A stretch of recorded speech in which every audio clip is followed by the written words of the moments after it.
Desde 2014, a Pró-Reitoria de Extensão tem trabalhado numa perspectiva de redes interdisciplinares e uma das redes que a gente acabou mobilizando foi a Rede Saúde Mental. Inicialmente ela nasce como uma iniciativa para reunir projetos, programas de extensão, ensino e pesquisa atuando sobre o tema. E nesses espaços de encontro, que é muito interdisciplinar, a gente tem professores, estudantes, técnicos de várias áreas do conhecimento, um dos pontos que foi ficando muito urgente e muito evidente de interesse e necessidade da rede saúde mental foi discutir saúde mental na universidade. Então, desde aquele momento, a gente já tinha, em diálogo também com a Associação dos Usuários de Saúde Mental do Estado de Minas Gerais, a SUSAM, já vínhamos trazendo essa reflexão, a rede trazia essa preocupação do sofrimento mental no espaço acadêmico. E aí,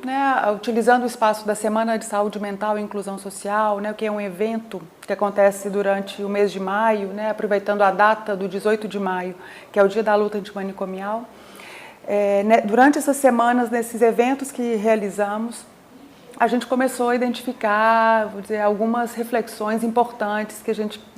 tem também buscado compartilhar das diversas formas. A primeira delas é que o sofrimento mental parece ser algo bem característico das sociedades contemporâneas. Então, os motivos do sofrimento mental, as causas, certamente ela tem múltiplos fatores, tem dimensões bem específicas individuais, mas tem aspectos do contexto social, político, institucional, que também, promovem, acabam provocando situações de sofrimento mental. Então, nas sociedades contemporâneas, a gente vive o ápice de um individualismo extremo, onde as pessoas elas se desconectaram umas das outras, nós somos convocados o tempo todo para correr atrás de um projeto de sucesso que poucas vezes ele é identificado como algo que deve ser compartilhado ou coletivo, você tem que ficar correndo atrás constantemente. E esse é um valor muito presente dentro da universidade, Essa ideia da meritocracia, do sucesso, do bem-sucedido, que são valores importantes, mas eles não podem acontecer em detrimento da vida das pessoas, da possibilidade do encontro, das trocas, eu diria da alegria, das pessoas gostarem de estar juntas, Então, as instituições, e a universidade é uma dessas instituições, acabou se tornando um lugar forte de produção de sofrimento, ou onde esse sofrimento se manifesta com uma grande intensidade.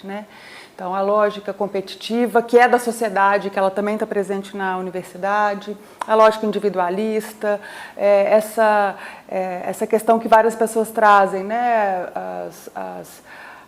a experiência de ser diferente ou de ter uma trajetória diferente dessa que está colocada como a trajetória desejada, seja cultural, seja de gênero, seja relacionada a questões de sexualidade, questões raciais. Então, a gente está vivendo na universidade um momento onde a gente tem essa diversidade presente e a instituição precisa saber lidar, aprender a lidar com essa diversidade. Então, eu gosto muito de dizer, e na rede isso tem sido muito reforçado, que falar de saúde mental não é falar de um espaço privado lá dentro da cabeça de alguém, é falar das nossas relações institucionais. Falar da problematizar a saúde mental ou o sofrimento mental exige que a gente, coloque em reflexão a universidade como um todo. A relação professor-aluno, a forma como nós lidamos com os nossos projetos acadêmicos, a forma como nós construímos isoladamente ou coletivamente as nossas atividades acadêmicas, coloca em evidência as fragilidades que nós estamos vivendo no país, assim, com uma crise político-institucional, onde os jovens, as jovens têm tido suas vidas marcadas por uma desesperança, Então, a pessoa que entra na universidade, para que eu vou fazer isso? Por que eu vou me dedicar à graduação, mestrado, doutorado, por exemplo? Não tem perspectiva de futuro, Então, esse certamente é um dos elementos. E também vivemos essa outra realidade com o SISU, onde nós recebemos estudantes de diversas regiões, Se há uns anos atrás a UFMG era uma universidade que recebia muitos estudantes de Belo Horizonte, região metropolitana e até de Minas Gerais, hoje nós temos, né, um grupo, né, tanto de professores quanto de estudantes vindos de diversas regiões do país e também de fora do país. Né? E isso exige, vou dizer, ser estrangeiro, né, numa instituição, né, eu gosto de usar essa imagem do ser estrangeiro, estrangeira, não pertencer de origem a esse lugar, exige uma construção de vínculos, de afetos, de relações, e a gente pode contribuir como instituição com atividades de diversas formas, né, para lidar com essas questões. Então,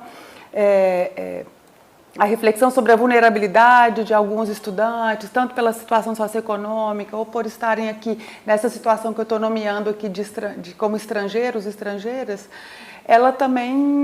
certamente é um elemento que causa tensões e que a gente precisa cuidar e atentar para isso, né?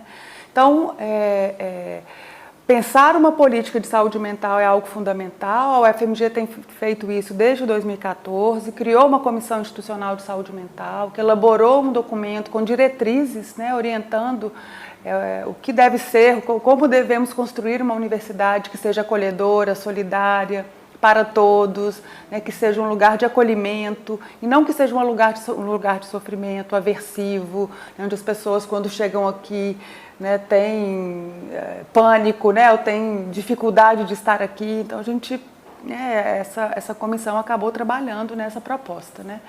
E eu penso que essas diretrizes, né, eu sempre tenho dito isso, e isso é um debate muito intenso na rede, de fato, é que essas diretrizes, elas precisam virar a vida cotidiana. A gente precisa trabalhar com uma mudança de cultura institucional, uma cultura de colaboração, uma cultura de solidariedade, né? Uma cultura do fazer coletivo. Né? Eu penso que ações na área da cultura, na área da extensão, que nos colocam, né, nos convocam para sairmos das caixinhas, dos espaços confortáveis, entre aspas, né, dos laboratórios ou da sala de aula, mas ir ao encontro do outro, né, na sociedade, com linguagens diversas. A gente tem refletido muito sobre isso e acreditamos que essa